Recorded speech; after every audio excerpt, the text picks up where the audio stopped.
Hey folks, welcome back to the channel. Let's jump into some tidbits because we finally have some. It's been a couple days. We're going to start with Capital One. Capital One has relaunched the Venture Cards bonus of earning 75,000 miles and a $250 travel credit in the Capital One portal when spending $4,000 on the card in the first 3 months. This offer came up a couple months ago and it was a $300 travel credit, the same sort of $300 travel credit you would just get with the Venture X as part of holding the Venture X, which still leads me to ask, why would you sign up for the Venture over the Venture X? Even with this offer. Yes, it's around $1,000 in total value with $4,000 in spend, but you get the exact same credit with the Venture X, and you get 75,000 miles as a welcome offer with the Venture X. So why would you get the Venture over the Venture X when the Venture X offers lounges, the Venture X offers Hertz President Circle instead of Hertz 5-star? Again, I have to ask, in a world where the Venture X exists, why is the needle worth moving for going after the Venture card? They're in the exact same earning rate. The Venture no longer offers passes into the Capital One lounges. The Venture X gets you unlimited access to the Capital One lounge, unlimited access to Priority Pass lounges. They had Plaza Premium as well, but most Plaza Premiums are on Priority Pass again. So they lost a handful of Plaza Premiums when that ended. I'm still genuinely confused, and I don't know what the argument is for somebody to consider the Venture, even with this elevated welcome offer, over the Venture X. I would like to be enlightened. I feel dumb, and please help me. Capital One has brought back that Venture welcome offer. Is what it is. People seem to like it. I don't know. Sticking with Capital One before we jump over to some other welcome offers and some other travel-related news, Capital One has re-added JetBlue, TrueBlue, as a transfer partner, but at a reduced rate. So previously, JetBlue was a one-to-one transfer partner with Capital One. They're a one-to-one transfer partner with Chase and a one-to-one transfer partner with Citi. They're a 5-to-4 transfer partner with Amex, and you still have to pay the Amex domestic airline transfer fee with JetBlue. So it never really makes sense to transfer MR to JetBlue unless there's like really, really good transfer bonus. But even then. So JetBlue and Capital One have settled with a 5-to-3 transfer ratio. You really have to be hard up for JetBlue points, or you really have to have no plan whatsoever for your Capital One miles to settle for 5-to-3. This is one of their worst transfer rates, at least with Accor. Like, Accor is 2-to-1, JetBlue to Accor. Citi is 2-to-1. Bilt is the only one that gets like favorable transfer rate with Accor, but even Bilt's more than a point per point. This is by far Capital One's worst transfer option.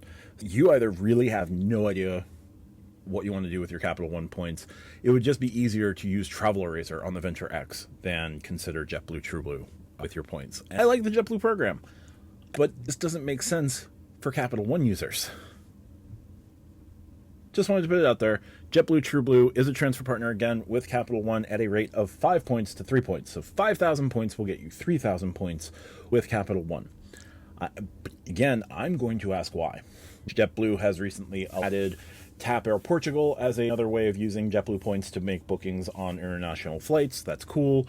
They've added Blue Basic point booking, which I wouldn't do because Blue Basic is very restrictive with what you can and can't do.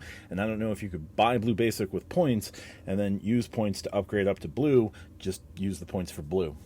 Capital One has re-added JetBlue TrueBlue as a transfer partner and given a really harsh rate for that opportunity. I don't know why Capital One is doing this. Good on JetBlue for getting a favorable transfer rate with Capital One. So folks who do make those transfers, they're going to, give JetBlue a little bit of extra cash, which, when they're trying to find a penny here and there. We're going to move from Capital One because I've got other things I need to talk about Capital One in another video. I'm losing faith in Capital One. We're going to move over to Synchrony. Synchrony has realized that nobody's signing up for the Virgin Red Rewards MasterCard. at the 40,000 point offer. So they've moved the offer up to 60,000 Virgin points when you spend $4,000 on the card. This offer is available now between today, February 18th to March 31st of 2025. You'll earn 60,000 points when you spend $3,000 in the first 90 days of opening the card. And you can earn an additional 2,500 Virgin points when you add an authorized user. There you go. The Virgin card I've done videos on in the past. I'll put a card or put it in the description down below. There are ways to get like personal perks for Virgin hotels or Virgin voyages, but you have to spend up to $30,000 to get 2 of the 3 perks that they offer. You do earn tier points with Virgin Atlantic Flying Club, but you have to spend $2,500 to get 25 tier points, and you can earn up to 50 tier points per month.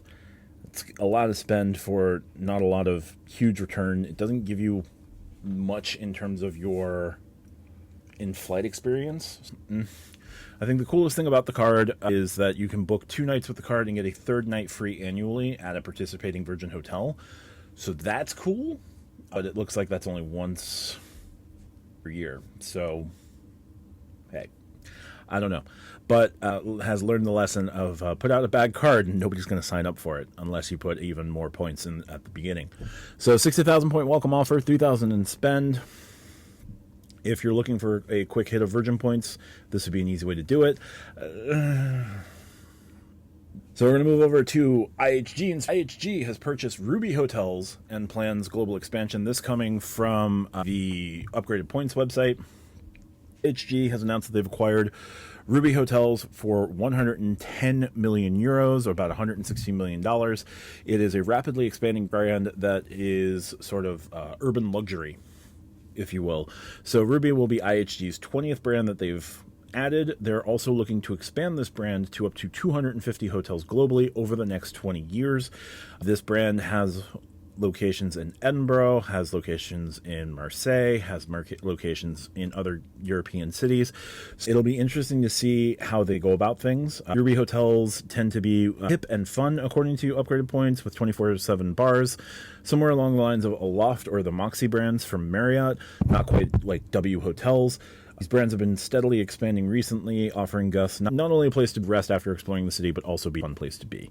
So we'll see. But this group, Ruby was based in Munich. They'll be joining IHG.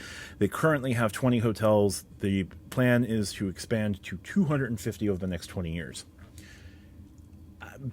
Feels like it could be a really nice acquisition for IHG. We'll see how they implement things. We'll also see if they bring Ruby Hotels to the United States as part of the 250 hotels across the globe. IHG has bought Ruby Hotels. Ruby feels like an acquisition that maybe, I don't know, Hyatt should have been looking at, or maybe Hyatt was involved and IHG just beat them. Last thing I wanted to highlight in Tidbits today, there is a pair of articles, I'm going to put them in the description, from the Points Guy, reevaluating Marriott Points. And Marriott Points, based on the data that they've collected on like 15,000 properties, their data has shown that the average cent per point that you're getting has gone down with Marriott's from 0.84 cents per point down to 0.7 cents per point in average. Now, there are properties that gained cent per point. There are properties that lost cent per point. So it all averages out to 0.7 cents per point. Interestingly enough, frequent milers, like best redeemable value, however how they calculate cents per point, has seen Marriott go up, but only to 0.77 cents per point. So I'm going to put all the articles related to that in the description. I feel that Marriott properties, the low-end properties, your courtyards, your town place suites, etc., you're probably best off just paying cash, getting the points from those, and then applying those points as well as any points that you get from credit cards or maybe American Express transfers, maybe Chase transfers if there's a healthy transfer bonus. Currently, there's a 50% transfer bonus with Chase at the time of recording. The lower end hotels pay cash, and then your W's, your Ritz's, your JW Marriott's, those you will pay with points, especially if you get that 5th night free. So you can see where both Frequent Miler and the Points Guy are coming from. Points Guy followed up with an article that highlighted that maybe Marriott should reevaluate their free night awards and the point caps associated with those. There are 35,000 point nights that can be pushed up by 15,000 up to 50,000 points, and they have 85K nights. And the argument seems to be to looking to raise those caps respectively, because there are a lot of hotels that are falling outside of that 50K area and then falling outside of that 100K area. So pretty interesting stuff. So put those links down in the description as always, but I just wanted to end with that. If you like what I do, hit the like and subscribe button. If you feel like telling me how wrong you think I am on any of this, feel free to leave a comment. If you want to support me here on YouTube, consider becoming a channel member. You can check me out on the Stack Your Points podcast. That comes out on Wednesdays and Fridays here on YouTube. The full show comes out on the podcatcher of your choice on Saturdays. And feel free to support me outside of YouTube if you want to, using the pinned comment down below as always. But thank you for your time. Appreciate it. You could have been anywhere else. Thanks for watching. Talk to you soon. Bye for now.